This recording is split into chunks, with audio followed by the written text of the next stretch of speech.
الرحمن الرحیم الف لام را، یہ حروف مقطعات میں سے ہے اور اس کا معنی اللہ رب العزت ہی جانتے ہیں۔ کتاب انزلناہ الیک، صداقت قرآن، صداقت قرآن۔ کتابن سے پہلے ھذا مبتدا محذوف ہے اور یہ پورا جملہ اس کے لیے خبر ہے۔ ھذا کتاب، یہ عظیم و شان کتاب ہے، یہ ایک عظیم و شان کتاب ہے جو ہم نے نازل کی ہے آپ کی طرف۔ لتخرج الناس من الظلمات، مقصد انزال تاکہ آپ لوگوں کو نکالیں اندھیروں سے روشنی کی طرف۔ ظلمات کے نیچے کفر و شرک اور روشنی کے نیچے ایمان و توحید۔ بِإِذْنِ رَبِّهِمْ إِلَى صِرَاطِ الْعَزِيزِ الْحَمِيدِ، اپنے رب کے حکم کے ساتھ اس ذات کے راستے کی طرف جو غالب ہے، قابل ستائش ہے۔ اِلَى صِراط، اس ذات کے راستے کی طرف جو غالب ہے اور قابل ستائش ہے، قابل تعریف ہے۔ دیکھیں یہاں فرمایا ہم نے قرآن کریم کو نازل کیا آپ کی طرف، تو منزل ہے اللہ۔ انزلنا، ہم نے نازل کیا، تو لکھیں منزل ہے اللہ۔ الیک، ہم نے آپ کی طرف نازل کیا، تو منزل بھی ہے، منزل بھی تو وہ ہیں آپ صلی اللہ علیہ وسلم، اور ایک ہے منزل جس کو نازل کیا گیا، وہ ہے قرآن۔ وہ انزلناہ میں ہو ضمیر ہے، تو انزلنا منزل اور ہو منزل، اور الیک منزل بھی یا منزل الی، کہ جس کی طرف نازل کیا گیا وہ آپ صلی اللہ علیہ وسلم۔ کیوں نازل کیا گیا؟ لتخرج الناس، مقصد انزال تاکہ آپ لوگوں کو اندھیروں سے نکالیں روشنی کی طرف۔ تو ظلمات کا لفظ جمع اسی لیے ہے کہ کفر اور شرک کے گناہوں اور معصیت کے راستے بہت زیادہ ہیں اور ہدایت کا راستہ ایک ہے۔ اللہ رب العزت کے حکم کے ساتھ یہ اشارہ ہے، صرف قرآن یا صرف پیغمبر ہدایت نہیں دے سکتا جب تک اللہ رب العزت کا حکم نہ ہو۔ مشیت باری تعالیٰ، حکم باری تعالیٰ کے بعد ہوتا ہے۔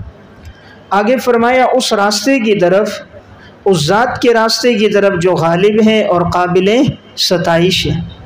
یہاں لفظ نور جو ہے یہ مبدل منہ ہے، اور الی صراط العزیز الحمید یہ اس کے لیے بدل ہے کہ ہم روشنی کی طرف نکالیں گے۔ وہ روشنی کون سی ہے؟ تو الی صراط، اس ذات کے راستے کی طرف روشنی ہے، تو یہ اس کے لیے بدل ہے۔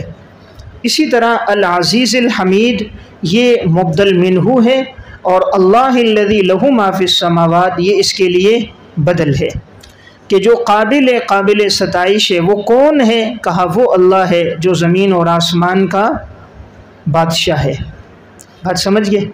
تو صفات مبدل منہ ہے اور آگے اس کے لیے وضاحت ہے کہ وہ ذات وہ اللہ کی ہے، تو یہ اس کے لیے بدل ہے۔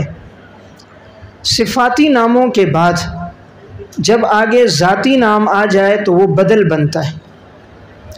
صفاتی ناموں کے بعد جب ذاتی نام آ جائے تو وہ بدل بنتا ہے۔ جیسے یہاں عزیز الحمید صفات ہیں، اس کے بعد لفظ اللہ ذاتی نام ہے، تو یہ کیا بنے گا؟ بدل۔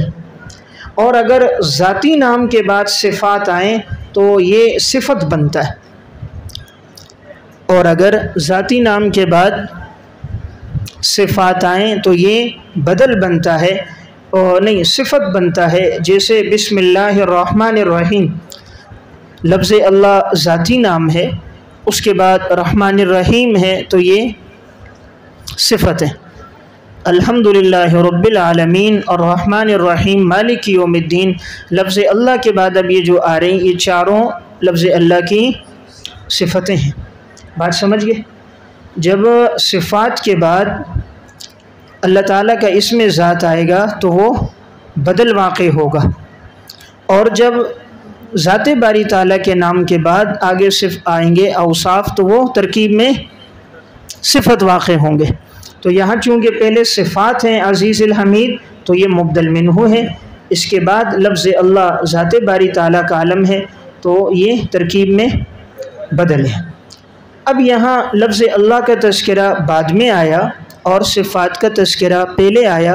اس میں حکمت یہ ہے کہ پہلے کسی کے اوصاف بیان کرو، صفتیں بیان کرو، پھر ذات کا تذکرہ کرو، تو وہ دوسرے پر وہ بات زیادہ راسخ ہوتی ہے، اہمیت بڑھ جاتی ہے۔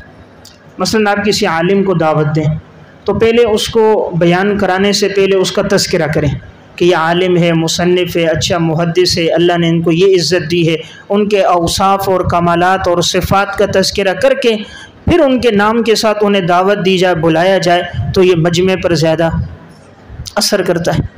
تو اللہ تعالیٰ نے پہلے اپنی صفات ذکر کر کے بیان فرمائی، اللہ غالب ہے، تمہاری تعریف کی اللہ کو ضرورت نہیں ہے، وہ زمین اور آسمان کا بادشاہ ہے، تم سب بھی نافرمان ہو جاؤ، اس کی سلطنت میں کوئی کمی نہیں آتی، وہ حمید ہے، تم تعریف نہ کرو تب بھی قابل تعریف ہے، تم تعریف نہ بھی کرو تب بھی وہ قابل تعریف ہے، اس کی تعریف کرنے والی کائنات میں تمام مخلوقات ہیں۔ وَإِن مِّن شَيْءٍ إِلَّا يُسَبِّحُ بِحَمْدِهِ، کائنات کی ہر مخلوق اللہ کی تسبیح کر رہی ہے، اگر انسان نہ بھی کرے تب بھی اللہ کے قابل ستائش ہونے میں کوئی کمی نہیں آتی۔ تو اللہ تعالیٰ وہ ہے جو غالب ہے، غالب ہے، بندوں کا محتاج نہیں ہے، قابل ستائش ہے، بندے کی مدح کی اسے ضرورت نہیں ہے، بندہ مدح کر رہا ہے اپنے نفع کے لیے کر رہا ہے۔ تو اللہ کون ہے؟ اب اللہ رب العزت کی ذات وہ ہے، لہو ما فی السماوات وما فی الارض، اس اللہ کے لیے بادشاہت ہے آسمانوں میں اور زمینوں میں۔ اب یہ صفت کسی اور معبود کی نہیں ہے، کائنات میں اللہ کے علاوہ کوئی نہیں ہے جو آسمان اور زمین سب کا بادشاہ ہو۔ کوئی بھی اگر آج بادشاہ ہے تو ایک خطے کا ہے، ایک علاقے کا ہے، اور وہ بھی عارضی بادشاہت ہے، 4-5 سال پورے ہوتے ہیں تو پھر ختم ہو جاتی، تو وہ عارضی ہے، اور اللہ کی بادشاہت دائمی ہے، ہمیشہ کی ہے۔ وَوَيْلٌ لِّلْكَافِرِينَ مِنْ عَذَابٍ شَدِيدٍ، انجام کفار، ہلاکت کافروں کے لیے بڑے سخت عذاب کی، یعنی نہایت ہولناک اور خوفناک عذاب ان کے لیے ہوگا۔ اب یہ کون لوگ کافر ہیں؟ ان کی علامات کیا ہیں؟ الذین یستحبون الحیات الدنیا، علامات کفار۔ یہاں پر 3 علامتوں کا تذکرہ ہے۔ سب سے پہلی علامت یستحبون الحیات الدنیا، وہ دنیا کی زندگی کو ترجیح دیتے ہیں آخرت پر۔ وَيَصُدُّونَ عَن سَبِيلِ اللَّهِ، نمبر 2 روکتے ہیں اللہ کے راستے سے۔ وَيَبْغُونَهَا عِوَجًا، نمبر 3 اور تلاش کرتے ہیں کھجی کو، کھجی ٹیڑھا پن، کھجی یعنی ٹیڑھے پن کو تلاش کرتے ہیں۔ اولئک فی ضلال بعید، انجام پس یہی لوگ ہیں دور کی گمراہی میں، دور کی گمراہی میں۔ یہاں اللہ رب العزت نے کفار کی 3 علامات بیان کی۔ پہلی علامت، یہ لوگ دنیا کی زندگی کو آخرت پر ترجیح دیتے ہیں۔ معلوم ہوا جو آدمی فانی چیز کو ابدی چیز پہ ترجیح دے گا اس میں کفار کی نشانی ہوگی، جو فانی چیز کو ابدی چیز پر ترجیح دے گا اس میں کفار کی نشانی ہوگی۔ دنیا فانی ہے، آخرت ابدی ہے۔ اب جو اس فانی کو اس ابدی پہ ترجیح دیتا ہے گویا اس میں کفار والی علامت ہے۔ انسان کیوں دنیا کو ترجیح دیتا ہے؟ یعلمون ظاہرا من الحیات الدنیا، انسان صرف دنیا کے ظاہری کو دیکھتا ہے، انجام کو نہیں دیکھتا، ظاہری چمک دھمک کو، نفع کو دیکھ کر دنیا کے پیچھے پڑ جاتا ہے اور ہمیشہ اور اخروی نفع کو نظر انداز کر دیتا ہے۔ تو پہلی بات ان کی یہ۔ نمبر 2، اور یہ روکتے ہیں اللہ کے راستے سے، یعنی خود بھی گمراہ ہیں، اوروں کو بھی گمراہ کرتے ہیں۔ تو یہ مرض ان کا متعدی ہے، ان کا مرض متعدی۔ ایک تو ہے آدمی خود گمراہ ہو، خود ضال ہو، اور ایک یہ کہ وہ ضال بھی ہو، مضل بھی ہو، گمراہ بھی ہو، گمراہ کرنے والا بھی ہو۔ تو اس کا جرم کیا ہے؟ ڈبل جرم ہے۔ نمبر 3 وَيَبْغُونَهَا عِوَجًا، اور یہ تلاش کرتے ہیں کھجی کو، ٹیڑھے پن کو۔ اس کا مطلب یعنی دین میں یہ لوگ شبہات تلاش کرتے ہیں۔ کھجی بریکٹ میں شبہات اعتراضات، یعنی دین کی کوئی بات ہوگی فوراً اعتراض کر دیں گے، یہ حکم کیوں دیا گیا ہے، یہ تو ہماری سمجھ میں نہیں آ رہا، ہم تو اس بات کو نہیں مانتے۔ تو دین کے اندر یہ لوگ شبہات، اعتراضات، مورد طعن، ایسی باتوں کو تلاش کر کے دین پر اعتراضات کرتے ہیں۔ کوئی ایسی بات نظر آئے جو ان کو بظاہر خلاف عقل ہو تو فوراً اعتراض کریں گے، بھئی دیکھو یہ حکم نبی نے دے دیا۔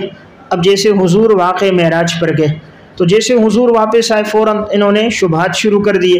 اتنے کم عرصے میں، اتنی کم مدت میں ایک آدمی بیت اللہ سے مسجد اقصیٰ بھی جائے، وہاں سے آئے 7 آسمانوں کا سفر بھی کرے اور اتنا کچھ آئے، جنت جہنم کو دیکھے اور رات کے اندر تھوڑے سے حصے میں واپس آ جائے، کہا یہ بات ہمیں سمجھ نہیں آتی۔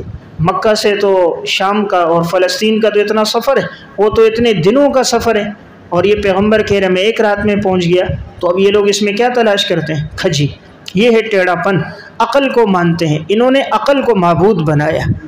افرأیت من اتخذ الہہ ہوا، خواہشات کو معبود بنانا، یعنی جو بات خواہش اور عقل کے موافق مان لو، نہیں سمجھ آتی تو نہ مانو، وحی پر ایمان نہیں ہے۔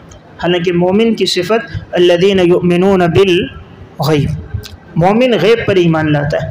تو نتیجہ کیا نکلے گا؟ یہ لوگ دور کی گمراہی میں، دور کی گمراہی اس لیے کا آدمی اگر گمراہ ہو، قریب میں ہو، ہدایت پا سکتا ہے، راستہ بھٹک جائے قریب ہو، منزل تک پہنچ سکتا ہے، اور وہ بھٹک کر بہت آگے نکل جائے تو اب لوٹنے کا امکان باقی نہیں رہتا۔ تو گویا یہ آدمی گمراہ ہے اور گمراہی میں بہت آگے چلا گیا، اب کوئی راستہ نہیں نظر آیا، بہت آگے بڑھ گیا۔ وما ارسلنا من رسول، ازالہ شبہ، ہم نے نہیں بھیجا کوئی رسول الا بلسان قومہ، مگر اس قوم کی زبان کے ساتھ، لیبین لہم، مقصد بعثت تاکہ وہ وضاحت کرے ان کے لیے۔ فیضل اللہ من یشاء ویہدی من یشاء، پس وہ اللہ گمراہ کرتا ہے جس کو چاہتا ہے اور ہدایت دیتا ہے جس کو چاہتا ہے۔ وہو العزیز الحکیم، وہ غالب ہے، حکمتوں والا ہے۔ اس آیت میں ایک شبہ کا ازالہ ہے۔ شبہ یہ کہ آپ صلی اللہ علیہ وسلم کو جو زبان دی گئی عربی، قرآن جو نازل ہوا عربی زبان میں، تو بہتر یہ تھا کسی اور زبان میں نازل ہوتا، کوئی اور زبان ہوتی۔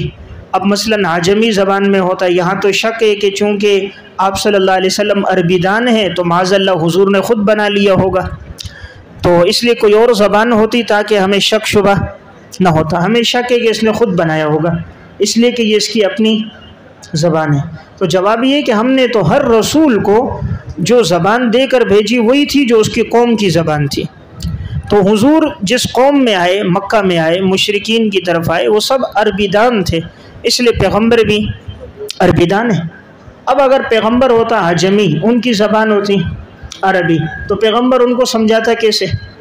اب وہی آدمی ہے، آپ انگریزی بولو اور وہ سامنے پٹھان کھڑو، اس کو کچھ سمجھ آئے گا؟ یا آپ عربی بولو، اس کو کیا سمجھ آئے گی؟ آپ گالیاں دو، سمجھے گا شاید کوئی تلاوت کر رہا ہے۔ تو اس لیے اللہ تعالیٰ نے جو بھی نبی بھیجا اس کو قوم کی زبان دی، کیونکہ وہ قوم کے محاورات کو، اسلوب کو، بات کرنے کے انداز کو، ساری چیزوں کو جانتا ہوگا، تو احسن انداز میں مثالوں کے ساتھ ساتھ ان کو بات سمجھا دے گا۔ تو کہا یہ کوئی تم اعتراض کر رہے ہو، اس اعتراض کی حقیقت نہیں، ہم نے تو ہر رسول کو وہی زبان دی جو اس کی قوم کی زبان تھی۔ ہم نے کیوں دی؟ لیبین لہم، مقصد بعثت تاکہ وہ رسول ان کے لیے واضح کرے۔ اب رسول کی زبان ایک ہوگی تو ان کو سمجھا سکے گا۔ انسان اپنی مادری زبان میں بات جلدی سمجھتا ہے، انسان اپنی مادری زبان میں بات جلدی سمجھتا ہے۔ اب آپ کی زبان پشتو ہے، آپ کی زبان ہندکو ہے، سرائکی ہے، پنجابی ہے، کوئی اس میں آپ کو بات کہے آپ کو جلدی سمجھ آئے گی بنسبت دوسری زبان کے۔ تو ان کی زبان عربی تھی، اس لیے عربی میں قرآن آیا تاکہ حضور ان کی وضاحت ان کے سامنے کرے اور ان کو بات جلدی سمجھ آ جائے۔ فَيُضِلُّ اللَّهُ مَن يَشَاءُ، اللہ گمراہ کرتا ہے جس کو چاہتا ہے۔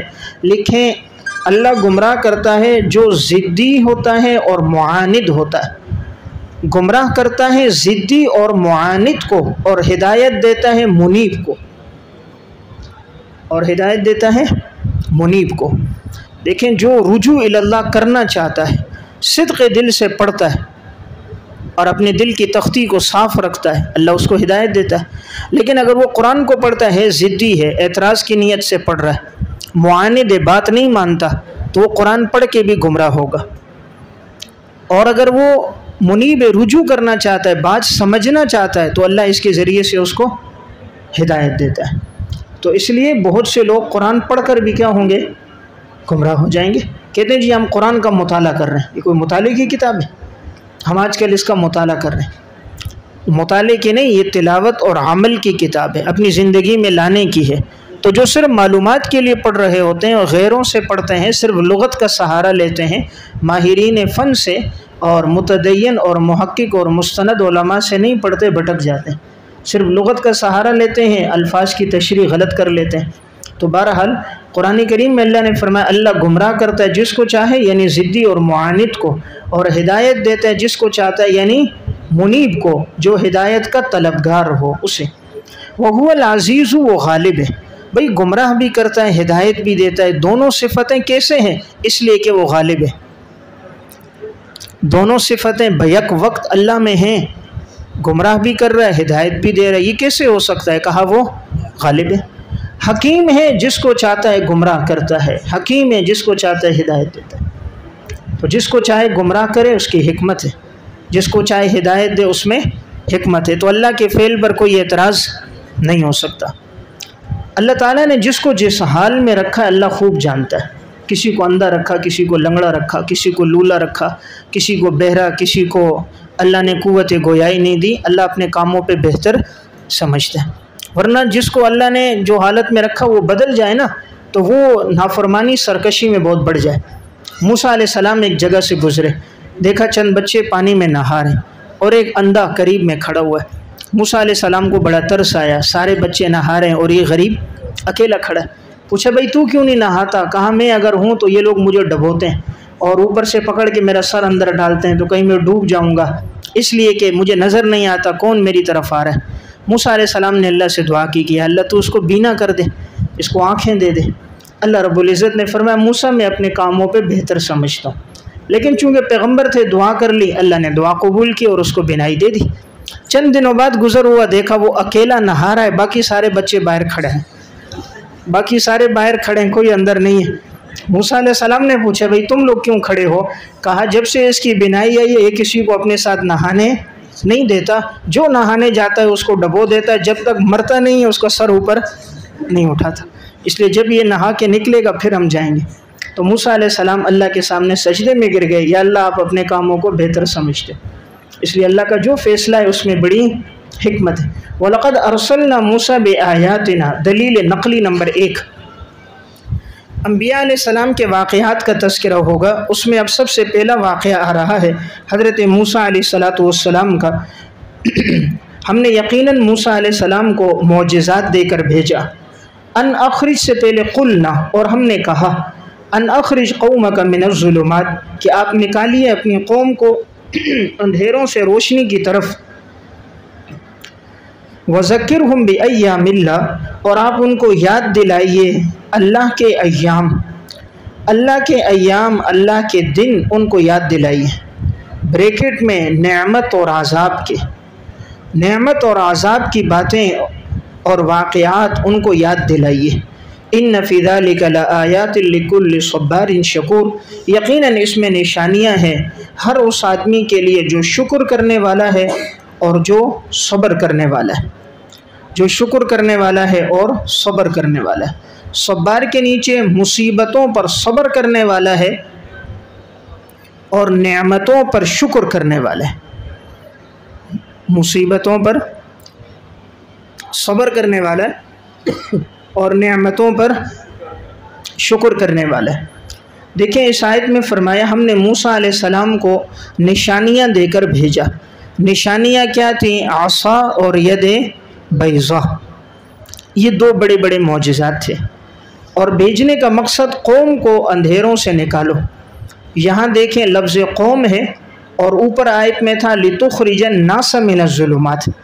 جب اللہ تعالیٰ نے آپ صلی اللہ علیہ وسلم کو مخاطب فرمایا تو فرمایا آپ لوگوں کو گمراہی سے ہدایت کی طرف نکالو۔ جب موسیٰ علیہ السلام کا ذکر فرمایا تو فرمایا قوم کو گمراہی سے ہدایت کی طرف نکالو۔ امام ابو حیان رحمۃ اللہ علیہ کی تفسیر البحر المحیط، اس میں انہوں نے یہاں یہ نقطہ لکھا، چونکہ موسیٰ علیہ السلام ایک قوم کے پیغمبر تھے، جو قوم تھی بنی اسرائیل ان کے پیغمبر تھے، اس لیے لفظ قوم آیا۔ آپ صلی اللہ علیہ وسلم قیامت تک ساری انسانیت کے پیغمبر ہیں، اس لیے لفظ ناس آیا۔ تو چونکہ آپ کی بعثت کائنات کے تمام انسانوں کے لیے، کسی خاص قوم، قبیلے اور خاندان کے لیے نہیں ہے، اس لیے لفظ ناس کا تذکرہ۔ وَذَكِّرْهُمْ بِأَيَّامِ اللَّهِ، اور آپ یاد دلائیے ان کو اللہ کے ایام، اللہ کے دن یاد دلائیے۔ اس سے کیا مراد ہے؟ نمبر ایک، پہلا قول یہ ہے، اس سے مراد کہ جن قوموں پر عذاب آئے وہ عذاب کی باتیں ان کو یاد دلاؤ، کہ دیکھو پچھلی قوموں پر بھی عذاب آئے، قوم عاد پر، سمود پر، قوم نوح پر، تو تم بھی ان واقعات کو یاد کرو، اگر ایمان نہیں لاؤ گے تو تم پر بھی عذاب آئے گا۔ یا ایام اللہ سے مراد اہم واقعات ہیں، اہم واقعات وہ یاد کرو، اور یا ایام اللہ سے مراد اللہ کی نعمتیں ہیں، اللہ کی نعمتوں کو تم یاد کرو۔ اور یا آگے جو تذکرہ آ رہا ہے کہ اللہ نے بڑے بڑے عذاب اور آزمائشوں سے تمہیں بچایا، ان کو یاد کرو۔ دیکھیں ان پر بڑی آزمائشیں آئی تھی نا، فرعون ان کے بچوں کو قتل کرتا تھا، ان کی عورتوں کو زندہ چھوڑ کر جب وہ جوان ہوتی ان سے خدمت لیتا تھا، تو یہ ان کے لیے بڑی آزمائش کی باتیں تھیں۔ اور اسی طرح پہلے جو انبیاء علیہ السلام گزرے ان کے واقعات کو بھی یاد کرو اور عبرت حاصل کرو۔ انہوں نے نہیں مانا، ان پر عذاب آیا، تم نے نہیں مانا تو تم پر بھی عذاب آئے گا۔ یقیناً یہ نشانی ہے ان لوگوں کے لیے جو صبر کرنے والے، مصیبت پر صبر کریں اور اللہ کی نعمتوں پر شکر کریں۔ وَإِذْ قَالَ مُوسَىٰ لِقَوْمِهِ اذْكُرُوا نِعْمَةَ اللَّهِ، جب موسیٰ علیہ السلام نے اپنی قوم سے کہا تم یاد کرو اللہ کی نعمتوں کو جو تم پر ہیں۔ اذ انجاکم من آل فرعون، اب یہاں سے ان نعمتوں کا تذکرہ ہے۔ سب سے پہلی نعمت، اللہ نے تمہیں آل فرعون سے نجات دی، آل فرعون سے اللہ نے تمہیں نجات دی۔ نمبر دو، یسومونکم سوء العذاب، وہ آل فرعون وہ تھے جو پہنچاتے تھے تمہیں برا عذاب، برا عذاب تمہیں پہنچاتے تھے۔ یہ یسومونکم، یہ باب نصرہ سے فعل مضارع ہے، جمع مذکر غائب، باب نصرہ سے فعل مضارع ہے، جمع مذکر غائب، وہ پہنچاتے تھے تمہیں برا عذاب۔ اب برا عذاب کیا ہے اس کی وضاحت، یذبحون ابناءکم، تمہارے بیٹوں کو ذبح کرتے تھے، ویستحیون نساءکم، تمہاری عورتوں کو زندہ چھوڑتے تھے۔ وفی ذالکم بلاء من ربکم، ذالکہ لکھیں اس مصیبت اور نجات میں، اس مصیبت اور نجات میں تمہارے لیے آزمائش ہے۔ ذالکہ کا مشار الیہ، یہ مصیبت اور نجات، یعنی یہ جو مصیبت تھی کہ تمہارے بیٹوں کو ذبح کر رہا ہے، اور پھر ہم نے تمہیں فرعون سے ہم نے تمہیں نجات دی، اس میں تمہارے لیے بڑی آزمائش تھی تمہارے رب کی طرف سے۔ دیکھیں ان کو پچھلے واقعات یاد دلائے کہ تم سوچو کہ فرعون تم پر کتنا ظلم کرتا تھا، اللہ نے تمہیں نجات دی، فرعون کو اللہ نے غرق کر دیا، موسیٰ علیہ السلام کے ساتھ جتنے بنی اسرائیل تھے ان کو نجات ملی، اور وہ لوگ وہاں سے سفر کر کے چلے گئے۔ تو دیکھو پہلے اللہ کی نعمت کیا ہوئی، آنکھوں کے سامنے اللہ نے فرعون کو غرق کر دیا، اور یہ فرعون وہ تھا جو تمہیں برا عذاب دیتا تھا۔ برا عذاب کیا ہے، آگے تشریح آ گئی، تمہارے بیٹوں کو ذبح کرتا تھا۔ اب دیکھیں یہاں پر لفظ لایا نا ابنا، اور یہ نہیں کہا قتل کرتا تھا۔ اب قتل کا لفظ بھی، ذبح کا لفظ، مفہوم تو ایک ہے، قتل سے بھی آدمی مر جاتا ہے، ذبح سے بھی مر جاتا ہے، لیکن ذبح میں ہولناکی، خوفناک ہونا زیادہ ہے بنسبت قتل کے، اس میں اتنی ہولناکی اور خوفناک ہونا نہیں ہے۔ اس کو چونکہ نجومیوں نے کہا تھا کوئی بچہ پیدا ہوگا تیری سلطنت کے لیے خطرہ ہوگا، اس لیے اس نے 20,000 سے زائد بچوں کو ذبح کروایا، جب بچہ پیدا ہوتا کہتا ہے اس کو ذبح کر دو۔ تو یہ کتنی بڑی آزمائش تھی کہ بچوں کو یہ ذبح کر رہا ہے، اور آگے عورتوں کو زندہ چھوڑ رہا ہے۔ یہاں ہونا چاہیے تھا لفظ ہوتا ہے یستحیون بناتکم، وہ عورتوں کو نہیں چھوڑتا تھا، بیٹیوں کو، لڑکیوں کو چھوڑتا تھا۔ تو یہاں لفظ لڑکی نہیں آیا، کیا آیا؟ عورت آیا نا۔ تو یہ ہے ما یعول کے اعتبار سے کہ اس لڑکی نے آگے جا کر عورت بننا تھا، ابھی تو لڑکی ہے، مستقبل میں عورت بنے گی۔ جیسے آپ کو کوئی کہے کہ آپ عالم ہو، ما یعول کے اعتبار سے اس کو کہتے ہیں مجاز مرسل، مستقبل کے حوالے سے کوئی حکم لگایا جائے۔ تو اب ان لڑکیوں نے آگے عورت بننا تھا، تو یہ مجاز مرسل ہے۔ تو عورت کے لفظ میں غیرت زیادہ ہے بنسبت بیٹی کے۔ غیرت انسان کو کس پہ زیادہ آتی ہے؟ جب لڑکی جوان ہو جائے، جب جوان ہو جائے، بالغ ہو جائے، اس پر غیرت زیادہ ابھرتی ہے۔ تو غیرت دلائی او بنی اسرائیل کہ تمہارے بیٹوں کو ذبح کرتا تھا، تمہاری عورتوں کو چھوڑتا تھا، پھر اس سے اپنا کام لیتا تھا، خدمت۔ تو اللہ نے تمہیں اتنی، تمہارے اوپر اللہ نے اپنی نعمت کی کہ تمہیں اس کے عذاب سے بچا لیا۔ تو اس لیے لفظ ہونا چاہیے تھا بناتکم، کیا آیا؟ نساءکم۔ تو یہ کیوں مجاز مرسل ہے؟ اور کیوں آیا؟ ان کو ان کی غیرت یاد دلانا، اور ان کو چونکہ جوانی پر، بلوغت پر غیرت زیادہ ہوتی ہے، اس طرف اشارہ ہے کہ وہ ایسا فعل کرتا تھا اور پھر بھی اللہ نے تمہیں اسے نجات دی۔ وفی ذالکم، اس مصیبت میں، یعنی یہ جو تمہارا ذالکہ کا مشار الیہ ہے کہ یہ جو بیٹوں کو ذبح کرنا اور لڑکیوں کو چھوڑنا، بلوغت کے بعد ان سے خدمت لینا، بلاء، تنوین برائے تعظیم، تو یہ بہت کیا تھی؟ بڑی آزمائش تھی، بہت بڑی تمہارے لیے آزمائش تھی۔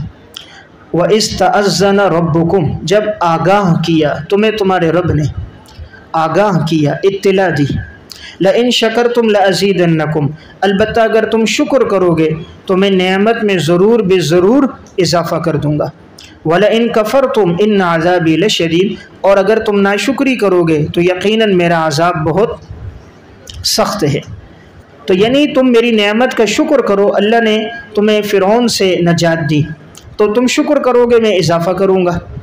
دیکھیں یہاں پر دو تاکیدیں ہیں، لَأَزِيدَنَّ میں لام بھی تاکید ہے اور نون بھی تاکید ثقیلہ ہے۔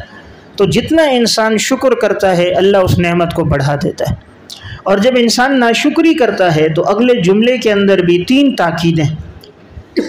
نمبر ایک، ان حرف مشبہ بالفعل تاکید ہے، عذابی خبر مقدم تاکید ہے، لشدید ان میں لام تاکید ہے، اور خبر کا مقدم ہونا اپنے مبتدا اور اسم پر حصر کا معنی، اس میں بھی تاکید ہے کہ جو میری ناشکری کرے گا تو میرا عذاب اس کے لیے بہت سخت ہوگا۔ وقال موسیٰ ان تکفروا انتم ومن فی الارض جمیعا، موسیٰ علیہ السلام نے کہا اگر تم کفر کرو اور جو زمین میں ہے تمام مخلوقات کفر کریں، تم بھی کافر بن جاؤ، ساری زمین کے سارے لوگ بھی کافر بن جائیں، جمیعاً کے بعد عبارت معذوف ہے، فلا تضروہ، فلا تضروہ، تم ہرگز اس اللہ کا کوئی نقصان نہیں کر سکتے، تم اللہ کو کوئی نقصان نہیں پہنچا سکتے۔ کیوں؟ فإن علت، فإن اللہ لغنی حمید، یقیناً اللہ قابل ستائش ہے اور مستغنی ہے، بے نیاز ہے، لغنی بے نیاز ہے، حمید قابل ستائش، قابل تعریف ہے۔ دیکھیں موسیٰ علیہ السلام نے کہا اگر تم بھی کافر ہو جاؤ، کائنات کے سارے لوگ کافر ہو جائیں، اللہ کا تم کوئی نقصان نہیں کر سکتے۔ کیوں نہیں کر سکتے؟ پہلی صفت اللہ مستغنی ہے، بے نیاز ہے، یعنی اللہ کو تمہاری عبادت کی ضرورت نہیں ہے، تمہاری عبادت کی اللہ کو ضرورت نہیں ہے کہ تمہاری عبادت سے اللہ کامل ہوگا، کیونکہ یہ استکمال بالغیر ہے، اور استکمال بالغیر محال ہے۔ اللہ کسی کے فعل اور عبادت سے کامل نہیں ہوتا، وہ خود کامل ذات ہے، اور اگر تمہاری عبادت سے کمال ہوگا تو یہ عجز ہوگا، اللہ عجز سے پاک ہے۔ تو اللہ بے نیاز ہے، اشارہ کس طرف ہے کہ اللہ کو تمہاری عبادت کی کوئی ضرورت، تم سب بھی کافر ہو جاؤ وہ بے نیاز ہے، اس کا کوئی نقصان نہیں ہوگا، اور اگر تم سارے نیکوکار بن جاؤ، تعریف کرو، حمید وہ پھر بھی قابل ستائش ہے، یعنی تم سب موحد بن جاؤ پھر بھی اس کی سلطنت میں اضافہ نہیں، وہ پہلے سے قابل ستائش ہے، اور تم سب بھی نافرمان ہو جاؤ، لو غنی ہے، تمہارا کفر اس کو کوئی نقصان نہیں پہنچا سکتا۔ الم یأتکم نبأ الذین من قبلکم، تخویف دنیاوی، تخویف دنیاوی نمبر ایک، کیا نہیں آئی آپ کے پاس خبر ان لوگوں کی جو تم سے پہلے تھے؟ قوم نوح و عاد و سمود، و قوم نوح قوم عاد اور قوم سمود، والذین من بعدہم اور وہ لوگ کہ جو ان کے بعد آئے، لا یعلمہم الا اللہ، وہ کتنی جماعتیں آئیں، کتنے خاندان قبیلے آئے، ان کی صحیح تعداد کون جانتا ہے؟ اللہ جانتا ہے، نہیں جانتا مگر کون؟ اللہ۔ جاءتہم رسلہم بالبینات، کہ جب آئے ان کے پاس رسول واضح دلائل کے ساتھ، معجزات کے ساتھ، فردوا ایدیہم فی افواہہم، تو انہوں نے لوٹا دیے اپنے ہاتھ اپنے منہوں میں، تو انہوں نے لوٹا دیے اپنے ہاتھ فی افواہہم اپنے منہوں میں، اپنے منہ میں، وقالوا اور انہوں نے کہا انا کفرنا بما ارسلتم بہ، ہم نہیں مانتے جس کے ساتھ تم بھیجے گئے ہو، جس کے ساتھ تم بھیجے گئے ہو، ارسلتم کے نیچے توحید و ایمان، جس توحید و ایمان کے ساتھ تم بھیجے گئے ہو ہم نہیں مانتے، وَإِنَّا لَفِي شَكٍ مِّمَّا تَدْعُونَنَا إِلَيْهِ مُرِيبٍ، اور یقیناً البتہ ہم شک میں ہیں جس کی طرف تم ہمیں بلاتے ہو، تدعوننا جس کی طرف تم بلاتے ہو ہمیں، جس کی طرف تم ہمیں بلاتے ہو تو البتہ ہم تو اس میں شک میں پڑے ہوئے، اور مریب ہم تردد میں پڑے ہوئے۔ مریب ریب سے ہے، تردد۔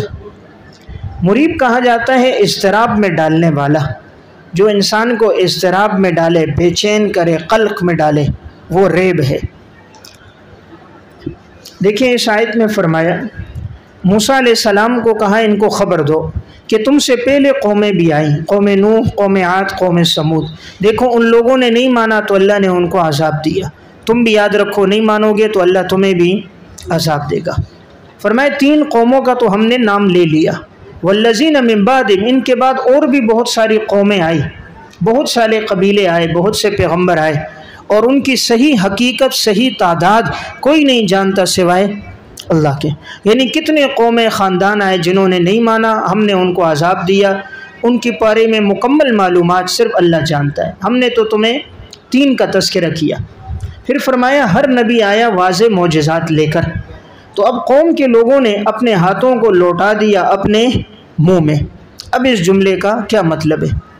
اس کی متعدد تشریحات ہیں۔ پہلی تشریح یہ ہے اپنے ہاتھوں کو اپنے منہ میں لوٹا دیا۔ جب انبیاء علیہ السلام نے ان کو دعوت دینا شروع کی تو عموماً جو اس طرح کے لوگ ہوتے ہیں وہ ہنسنا شروع ہو گئے، ہنس رہے تھے، مذاق اور استہزاء کر رہے تھے، تو ہنستے وقت، مذاق کرتے وقت منہ پہ ہاتھ رکھا۔ جس طرح لوگ دینداروں کا، نیک لوگوں کا جب مذاق کرتے ہیں تو ہنسی بڑھ جاتی ہے، تو ہنسی ہاں ہاں کرتے ہوئے منہ پر کیا رکھتے ہیں؟ ہاتھ رکھتے ہیں۔ تو انہوں نے اپنے ہاتھوں کو کہاں لوٹایا؟ اپنے منہ میں، استہزاء کرتے ہوئے اور انبیاء علیہ السلام کا مذاق کرتے ہوئے انہوں نے اپنے ہاتھوں کو اپنے منہ پہ رکھا۔ ایک توجیہ ہے۔ نمبر 2، انہوں نے اپنے ہاتھ اپنے منہ میں رکھے انبیاء علیہ السلام کو خاموش کرانے کے لیے۔ جیسے کوئی سامنے بات کر رہا ہو اور آپ اس کو یوں کہتے ہو تو یہ مقصد کیا ہوتا ہے؟ خاموش ہو جاؤ۔ اپنا ہاتھ اپنے منہ پہ رکھتے ہو، مقصد ہے کہ جس طرح میں نے اپنا منہ بند کیا ہے تم بھی اپنا منہ بند کر لو، یعنی کوئی بات نہ کرو۔ تو یہ ہاتھوں کو منہ میں رکھنا انبیاء علیہ السلام کو خاموش کرنے کی طرف اشارہ کرنا تھا۔ 2 ہو گئے۔ اور یہ تیسری توجیہ میں یہ ہے کہ ایدیہم میں ضمیر تو ان کی طرف ہے اور افواہہم میں ضمیر انبیاء علیہ السلام کی طرف ہے، تو معنی ہے انہوں نے اپنے ہاتھوں کو انبیاء علیہ السلام کے منہ پہ رکھا۔ انبیاء علیہ السلام بات کر رہے ہیں تو یہ ایسے بدبخت اور گستاخ تھے، فوراً نبی کے منہ پہ ہاتھ رکھ دیا، بھئی چپ ہو جا، تیری بات ہم نہیں سنتے، تیری بات ہم نہیں سنتے۔ اپنے ہاتھوں کو نبیوں کے منہ پہ رکھا، اپنے ہاتھوں کو۔ تو اس صورت میں ضمیر کس کی طرف ہوگی؟ افواہہم کی ضمیر انبیاء علیہ السلام کی طرف ہوگی اور ایدیہم کی ضمیر ان کفار کی طرف ہوگی۔ یہ نمبر 4، انہوں نے اپنے ہاتھوں کو اپنے منہ میں رکھا، یعنی غصے سے اپنے ہاتھوں کو اور اپنے یہ جو انگلیوں کے پوروں کو غصے سے دبانے لگے۔ جب آدمی کو غصہ آ جاتا ہے، کر کچھ نہیں سکتا نا، تو اپنا ہاتھ منہ میں ڈال کے اس کو چباتا ہے، اور کچھ نہ ہو تو دانتوں کو دانتوں پہ رگڑتا ہے، تو یہ غصے کا اظہار ہے۔ تو جب انہوں نے دیکھا نبی دعوت دے رہا ہے اور دعوت کا لوگوں پہ اثر ہو رہا ہے، تو جس طرح قرآن میں عَضُّ عَلَيْكُمُ الْأَنَامِنَ مِنَ الْغَيْظِ کہ یہ لوگ اپنے پوروں کو منہ میں ڈالتے ہیں اور یوں چباتے ہیں غصے میں، تو ان کا بس نہیں چلتا، ورنہ تو یہ پورا ہاتھ منہ میں ڈال دیتے۔ فی الحال تو انہوں نے پورے ڈالے ہوئے، تو ان کا منہ اتنا کھلتا نہیں ہے جانور کی طرح، ورنہ تو پورا ہاتھ ڈال دیتے۔ جیسے قرآن کریم میں جس وقت بجلی کڑکتی ہے اور تو ان کی حالت یہ ہوتی تھی کہ یہ مشرکین اپنی انگلیوں کو اس میں ڈالتے تھے کانوں میں، تو قرآن میں الفاظ ہے یجعلون اصابعہم فی آذانہم، اصابع، اب اصابع تو انگلی کو کہتے ہیں، اور پوری انگلی تو کان میں نہیں جاتی، یہ جاتی ہے نہیں جاتی نا، انگلی نہیں جاتی، انگلی کا پورا جاتا ہے۔ تو یہاں ذکر الکل ارادت الجز، یہ مجاز مرسل ہے کہ ذکر انگلی کا ہے، مراد کیا ہے؟ پورا۔ یہ مجاز مرسل کیوں آیا؟ اس لیے کہ ان کا بس نہیں چلتا، ورنہ وہ خوفناکی اتنی ہوتی ہے کہ پوری انگلی اندر داخل کر دیتے، ان کا بس نہیں چلتا ورنہ یہ پوری انگلی داخل کر دیتے۔ یہ اس وقت کی ہولناکی کو، شدت کو، خوفناکی کو بیان کرنا ہے، بات سمجھ رہے؟ تو یہاں پر بھی یہ جو اپنے ہاتھوں کو اپنے منہ میں ڈال رہے ہیں، کس لیے؟ غصے کے لیے۔ تو کتنی توجیحات ہوئی؟ 4۔ تو بہرحال چاروں توجیحات ممکن ہیں، لیکن زیادہ قرین قیاس یہی ہے کہ یہ مذاق کرتے تھے، یعنی ہنستے تھے، اور ہنستے ہوئے منہ پر کیا رکھ لیتے؟ ہاتھ رکھ لیتے تھے۔ وقالو، اور آگے سے کہتے انا کفرنا، یقیناً ہم نہیں مانتے جس کے ساتھ آپ بھیجے گئے ہو۔ اب انبیاء کس کے ساتھ بھیجے گئے؟ ایمان اور توحید کے ساتھ، ہم اس کو نہیں مانتے، اور ہم تو البتہ شک میں ہیں جس کی طرف تم بلاتے ہو ہمیں جس کی طرف تم دعوت دے رہے ہو، یعنی ایمان کی اور توحید کی، اس میں تو ہمیں شک ہے، اور البتہ ہم تو تردد میں پڑے ہوئے ہیں، ہمیں تردد ہو رہا ہے۔ دیکھیں، ایک لفظ ہے ریب اور ایک لفظ ہے شک۔ ریب اس کو کہتے ہیں جہاں انسان کو اضطراب اور بے چینی ہو، دل میں قلق ہو نا، تو ابتدا کی جو کیفیت ہوتی ہے یہ ریب ہوتا ہے، پھر یہ آگے جب بڑھتا ہے تو یہ کیا ہو جاتا ہے؟ شک ہو جاتا ہے۔ مساوی الطرفین پر شک کا اطلاق ہوتا ہے۔ جانب راجح کو ظن کہتے ہیں، جانب مرجوح کو وہم کہتے ہیں، اور جب کوئی جانب راجح سے آگے بڑھ جاتا ہے وہ یقین ہوتا ہے۔ سمجھ رہے ہو؟ ایک یقین ہے اور ایک جانب راجح ہے اور ایک جانب مرجوح ہے، اور ایک کیا ہے؟ شک ہے، اور ایک ریب ہے۔ تو ابتدا کی جو کیفیت ہوتی ہے نا، شروع میں انسان جو بے چین ہوتا ہے، کوئی بات نہیں سمجھ آ رہی، ابتدا کی کیفیت کو کہتے ہیں ریب، بے چین کرنا، اضطراب میں ڈالنا۔ اس لیے قرآن نے کہا الف لام میم ذالک الکتاب لا ریب فیہ، قرآن میں شک تو دور کی بات ہے، اس لیے ریب کا ترجمہ صحیح شک نہیں ہے۔ ریب چونکہ اردو ناقص زبان ہے، تو اس لیے اس کی ترجمانی کے حق ادا کرنے کے لیے ہمارے پاس لفظ نہیں ہے، تو ہم کیا کہتے ہیں؟ شک کہتے ہیں، ورنہ اس کا اصل معنی کیا ہے؟ قلق النفس، نفس کو بے چین کر دینا، اضطراب، یعنی یہ جو ابتدائی کیفیت ہے قرآن میں یہ بھی نہیں ہے۔ شک تو بہت اوپر کی بات ہے نا، وہ تو تساوی الطرفین ہوتا ہے، 50% ایک طرف ہو، 50% دوسری طرف ہو، تساوی الطرفین وہ شک ہے۔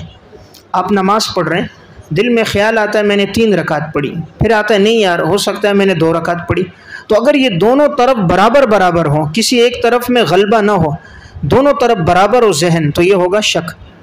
اور اگر یہ آ رہا ہے 70%، 75% کہ میں نے 2 پڑھی، اور اس کے مقابلے میں 30-35% آ رہا ہے کہ نہیں 3 پڑھی، تو یہ جو 70% ہوگا یہ ظن غالب ہے، اور جو اس کے مقابلے میں 30% ہوگا یہ وہم ہوگا، یہ وہم ہوگا۔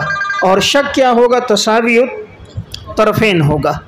اور ریب کیا ہوگا؟ جو ابتدائی کیفیت ہے، مثلا 10%، 20%، جب ابتدا میں کوئی بات دل میں آئے، اضطراب اور بے چینی ہو۔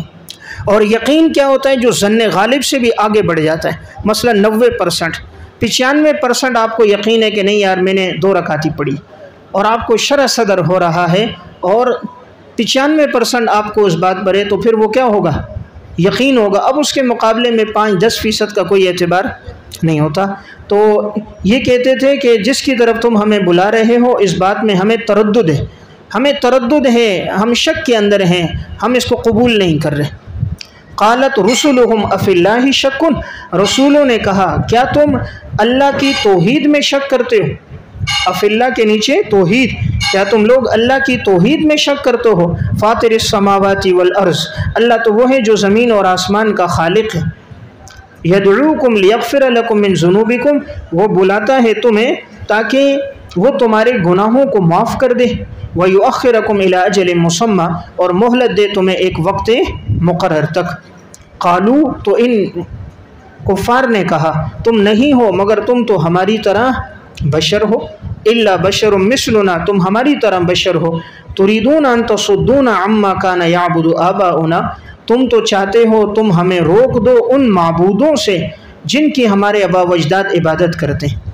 عما کے نیچے معبود، تم تو چاہتے ہو کہ تم ہمیں روک دو ان معبودوں سے جس کی ہمارے آبا و اجداد عبادت کرتے ہیں۔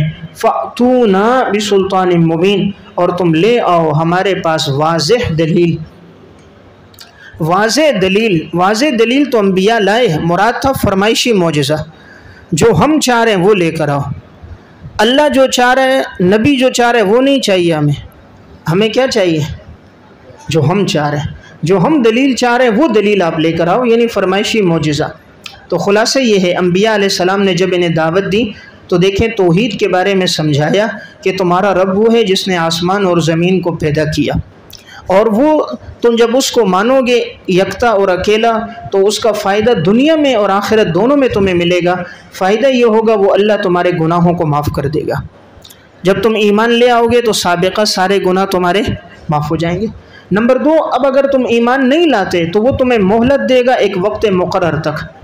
تم یہ نہ سمجھو کہ ہم پر عذاب فوری نہیں آ رہا تو ہم حق پر ہیں۔ فوری عذاب اس لیے نہیں آ رہا کہ ہر کام کا ایک وقت مقرر ہے اور اس وقت مقرر پر وہ کام ہوگا، تو عذاب کا بھی اللہ نے ایک وقت رکھا ہے۔ اب وہ آگے سے جواب دیتے ہم اس لیے نہیں مانتے، تم تو بشر ہو۔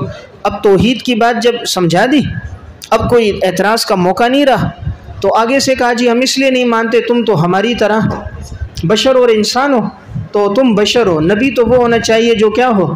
نور ہو، فرشتہ ہو، وہ نبی ہوتا ہے، بشر نبی۔ دیکھیں مشرکین مکہ نے انبیاء علیہ السلام کو نہیں مانا، ان سے پہلے بھی کفار نے، وجہ کیا بیان کی؟ بشر ہے، بشر ہے اس لیے نبی نہیں ہو سکتا۔ آج بھی لوگ انکار کرتے ہیں بدعتی، وہ کہتے ہیں کہ بھئی پیغمبر کیا ہے؟ بشر نہیں ہے، وہ کہتے ہیں بشر نہیں ہے۔ دیکھیں انہوں نے بھی یہی کہا تھا کہ پیغمبر بشر نہیں ہونا چاہیے، یہ بھی کہتے ہیں جی پیغمبر بشر نہیں ہوگا، پیغمبر نور ہے۔ تو جو ان کا مدعا تھا وہ ان کا بھی مدعا ہے، بات تو ایک ہی ہو گئی۔ وہ بھی کہتے تھے نبی بشر نہیں، یہ بھی کہہ رہے نبی بشر نہیں، تو یہ بات کہنا یہ تو گویا کفار کا ایک نظریہ۔ اس لیے ایمان کا نظریہ انبیاء علیہ السلام بشر ہیں، لیکن فرق یہ ہے بشر ہیں لیکن ان کا مقام سب سے بلند ہے، انسان ہیں لیکن انسانیت میں سب سے اونچے درجے پر ہیں، ان کے برابر مخلوق میں کوئی بھی نہیں ہے۔ یعنی مخلوق کا کوئی انسان انبیاء علیہ السلام کے پاؤں کے خاک کے برابر بھی نہیں ہو سکتا، لیکن بشریت میں انبیاء علیہ السلام اور عام انسان بشر ہیں۔ اس کی مثال یوں ہے، اب دیکھیں ایک پتھر وہ ہوتا ہے، ایک سے آدمی استنجا کر رہا ہے، ایک وہ جو بیت الخلاء میں لگا ہوا ہے وہ بھی ماربل ہے، وہ بھی پتھر ہے، اور ایک وہ جو مسجد میں لگا ہے انسان اس پہ سجدہ کر رہا ہے وہ بھی پتھر ہے، ماربل ہے۔ اور ایک پتھر وہ ہوتا ہے جو انگوٹھی میں سجایا بڑا قیمتی ہے، اور ایک پتھر وہ جس کو تاج میں لگایا ہوا ہے، اور ایک وہ جو راستے میں چل رہے ہو اس کو پاؤں کے نیچے رکھ کر اس سے گزر رہے ہو۔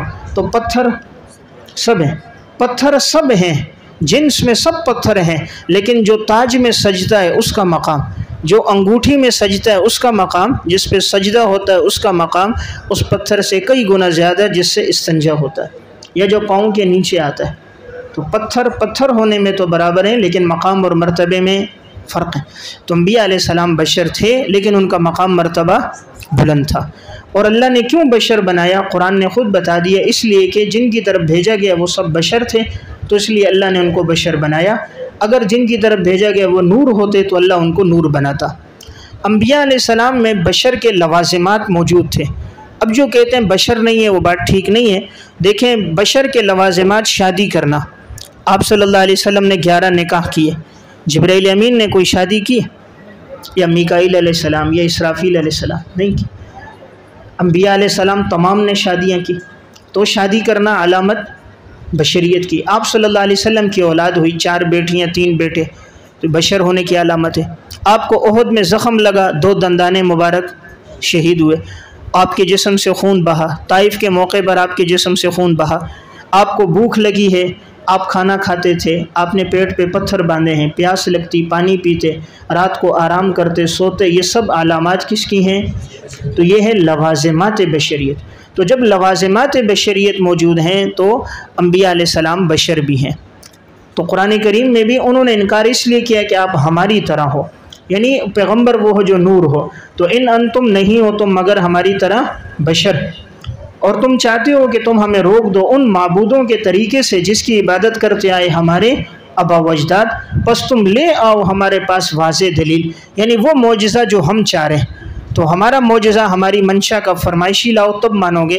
تو آگے بات آئے گی، انبیاء علیہ السلام کہیں گے وَمَا كَانَ لَنَا أَن نَأْتِيَكُمْ بِسُلْطَانٍ، کہ ہم اپنی مرضی سے کوئی معجزہ نہیں لا سکتے، معجزات